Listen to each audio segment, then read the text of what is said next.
Hello students, हम लोग chapter पढ़ रहे हैं स्वास्थ्य एवं रोग यानी हेल्थ एंड डिजीज। और आज की क्लास में हम लोग एक संक्रामक रोग डायरिया के बारे में बात करने वाले हैं। तो चलिए देखते हैं डायरिया होता क्या है, इसके लक्षण क्या है और इसका रोकथाम हम लोग कैसे कर सकते हैं।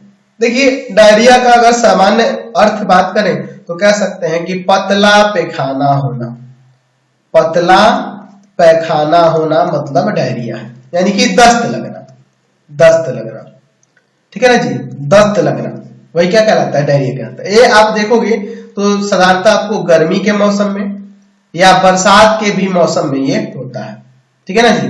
हाँ, ऐसा नहीं है, ठंड के मौसम में भी आपको देखने को मिलेगा, लेकिन ज्यादातर गर्मी या बरसात के मौसम में ये फैलने वाला रोग है, ठीक है ना जी। एक्चुअल में इसमें होता क्या है, एक्चुअल में होता क्या है कि जो इसके रोगाणु होते हैं वो हमारी आंत को, छोटी आंत और बड़ी आंत देखें ना, आंत को संक्रमित कर देती है, ठीक है। और हमारे जो अमाशय होता है, हमारा जो अमाशय होता है उसमें सूजन ला देती है, जिससे हम लोग के जो भी हम लोग भोजन करते हैं उसका डाइजेशन सही से नहीं हो पाता है और वह मल के द्वारा तेजी से हमारे शरीर से बाहर निकलने लगता है और उसी को हम लोग क्या कहते हैं, डायरिया कहते हैं। और इसके कारण जब आपके आमाशय में सूजन आ जाएगी तो आपके पेट में दर्द, आंत को संक्रमित करेगा, आमाशय में सूजन आ जाएगी जिससे हमारे पेट में दर्द भी होना शुरू हो जाता है।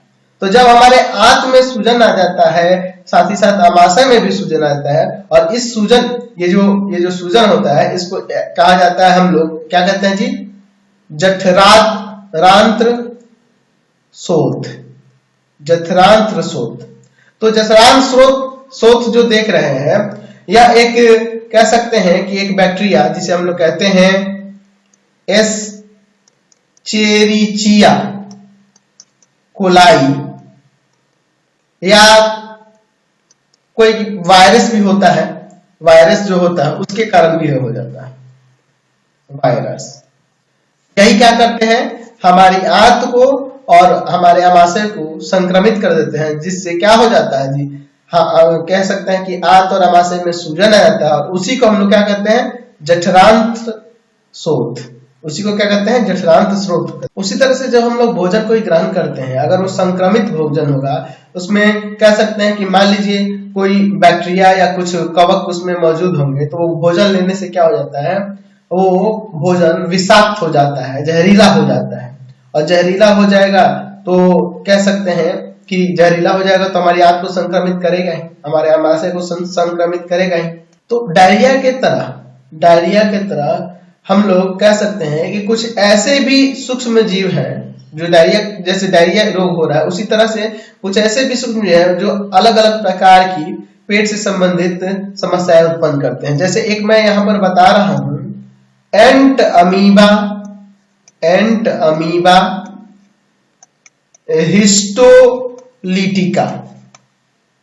हिस्टोलिटिका।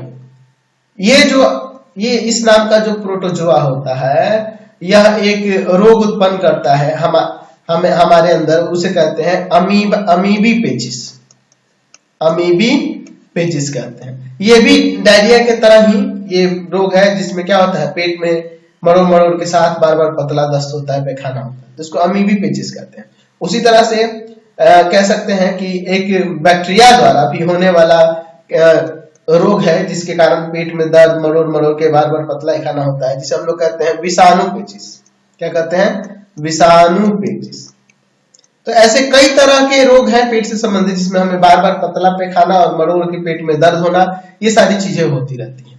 तो आपको क्लियर हो गया कि डायरिया क्या होता है, ठीक है। इसके लक्षण भी आपको पता चल गया कि वही बार बार दस्त लगेगा, पेट में दर्द होगा, है ना, पेट में मिचली भी होगी, उल्टी का भी मन करेगा, है ना, उल्टी जैसा भी मन होता है, ठीक है।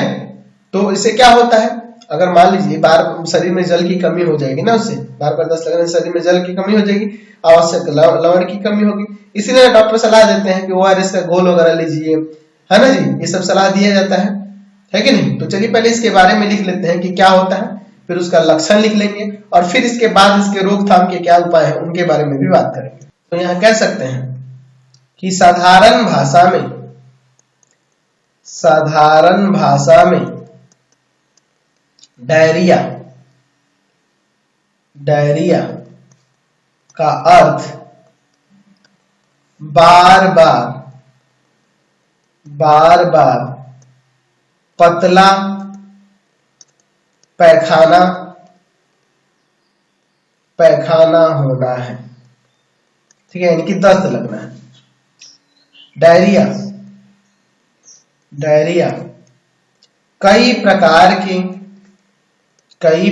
के रोगाणुओं के संक्रमण से हो जाता है। इसके रोगाणु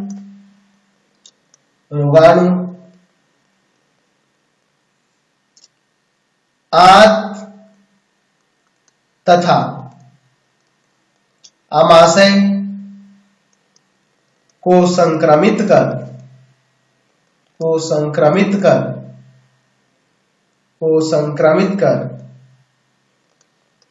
उसमें सूजन ला देते हैं।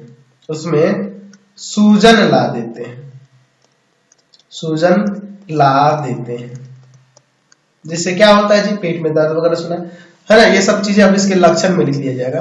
लक्षण क्या है इसके, लक्षण क्या है? तो भाई पहला पॉइंट हम लोग लक्षण में लिख सकते हैं कि लगातार दस्त होना तथा पेट दर्द होना। और क्या हो जाएगा दूसरा पॉइंट, दस्त के साथ साथ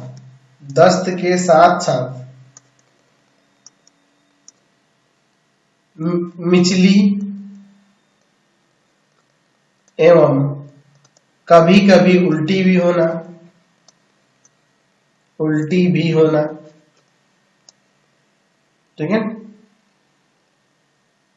तो अब इसके बाद हम लिख सकते हैं शरीर सुस्त हो जाता है। कैसे? जब शरीर में लवण की कमी हो जाती है, जल की कमी हो जाती है। तो यहाँ पे लिख सकते हैं कि लगातार दस्त होने के कारण या होने से शरीर में जल तथा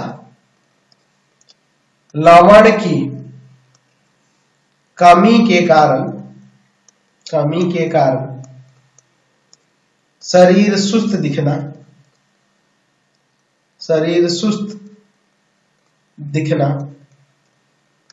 ठीक है ना। शरीर का सुस्त दिखना, सुस्त लगेगा वो व्यक्ति, ठीक है। चलिए, कभी कभी क्या होता है कि जब पेचिस होता है, जैसे मैंने बताया ना कि कह सकते हैं, मैंने बताया था अमीबी पेचिस या विषाणु पेचिस। तो उस कंडीशन में जब पेचिस होता है तो उसमें क्या होता है कि हमारी जो आंत होती है ना, उसके दीवार से निकले वाले रक्त भी दस्त के साथ बाहर निकल जाते हैं। तो मतलब रक्त में खून, कह सकते हैं कि दस्त में खून भी आने लगता है। तो यहाँ पे लिख सकते हैं कि पेचिस की अवस्था में आंत की दीवार से निकलने वाले रक्त भी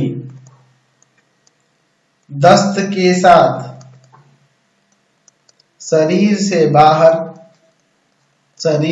बाहर निकलता है, ठीक है ना।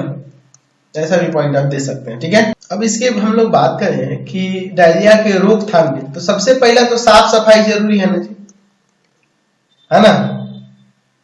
और पीने का भी जल शुद्ध होना चाहिए, ये सब चीजें ध्यान देना होगा, है ना जी। भोजन भी अच्छी तरह से पका होना चाहिए। भोजन कह सकते हैं कि सदा गर्म और ताजा होना चाहिए। मरीज को हमेशा ओआरएस का घोल पिलाना चाहिए, जो ओआरएस संक्रमित होगा, क्योंकि उसमें शरीर में जल और लवण की कमी हो गई है। बहुत सारे पॉइंट लिख सकते हैं कि इस रोग के संक्रमण से बचने के लिए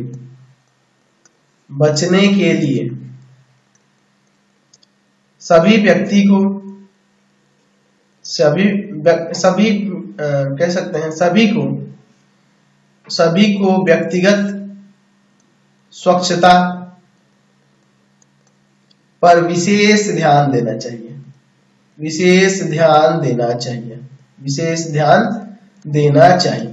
है कि नहीं। पहला तो पॉइंट ये हो जाएगा। दूसरा पॉइंट हम लोग दे सकते हैं यहाँ पर कि पीने का जल शुद्ध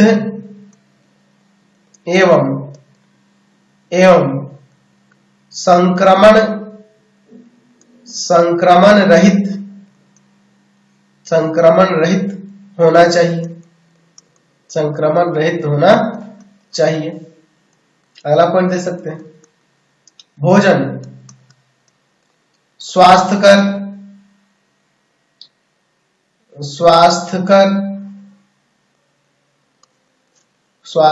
तथा स्वास्थ्यकर तरीके से लिख देते हैं, स्वास्थ्यकर तरीके से पका होना चाहिए, से पकाना चाहिए, है ना, स्वच्छ और साफ होना चाहिए। ये सब चीज ध्यान रखना होगा। और पॉइंट दे सकते हैं कि सदा गर्म और ताजा भोजन खाना चाहिए। ताजा भोजन खाना चाहिए। और क्या पॉइंट हो सकता है जी, यहां पर लिख सकते हैं कि मरीज को ORS पिलाना चाहिए। ठीक, ORS का घोल, ORS घोल है जिससे क्या होता है, शरीर में लवण या फिर जल की जो कमी होती है उसको वो पूरा करता है। तो आज की क्लास में यही रहने देते हैं। नेक्स्ट वीडियो में हम लोग अगले संक्रामक रोग की तरफ बढ़ेंगे। तो आज की क्लास में इतना ही, नेक्स्ट वीडियो में आगे आपको हमारे 3 चैनल को सब्सक्राइब करना होगा। पहला है पाथफाइंडर क्लासेस छपरा, दूसरा है आपके पास भारती भवन रविकांत सर, और तीसरा चैनल है Ravikant sir RD Sharma solution. तीनों चैनलों को सब्सक्राइब कर लेंगे। इससे रिलेटेड वीडियो के लिए सीधे डिस्क्रिप्शन में, इससे रिलेटेड नोट्स के लिए गूगल पे जाकर सर्च करेंगे www.ravikansir.in, और यहाँ जाकर आप सभी क्लासेस के नोट्स, उनके PDF को डाउनलोड कर सकते हैं, पढ़ सकते हैं। इंस्टाग्राम और फेसबुक पे जाकर पाथफाइंडर क्लासेस छपरा को लाइक एंड फॉलो करना नहीं भूलेंगे। Thanks for watching the video. Comment करके जरूर बताएं कि हमारे चैनल की वीडियोस आप सभी को कैसे लगता है। Thanks for watching.